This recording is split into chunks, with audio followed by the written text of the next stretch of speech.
it's Elisa again. When I first took a look at this narrative prompt, I was going to tell three random stories that didn't really coincide with one another, but instead I decided to take a seat and really take a look at my past mistakes and the challenges I've overcome regarding my academic career.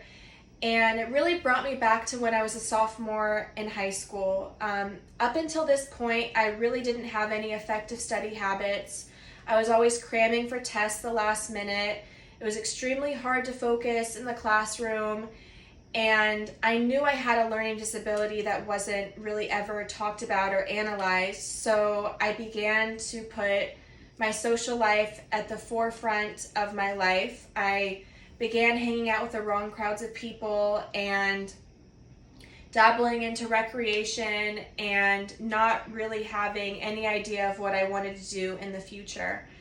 The second part of the story is when my mom decided to let me know that it was time for me to move to my dad's house all the way in Atlanta, Georgia. I really didn't have a choice.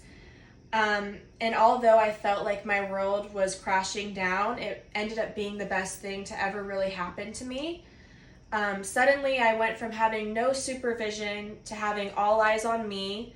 I really had to relearn everything I knew about school and studying. I had to have multiple tutors. I had to work on my time management. And I had to reevaluate the type of people that I hang out with on a daily basis, because I really have learned that who you hang out with shapes who you are as a person and the type of goals that you're going to have and aspirations that you're going to have. The one good thing I will say about moving to my dad's house, not only was it able to help me raise my GPA, but also I was able to have a relationship with my two younger half-sisters.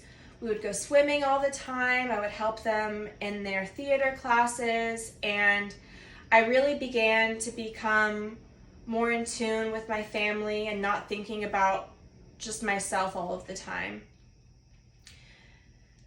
Moving forward, I then decided to attend the University of Georgia Southern, and with all the newfound freedom, I kind of regressed and went back into my old ways. I started thinking about socialization a lot more, and I was kind of diving into that to mask my crippling ADHD and anxiety that I had at the time.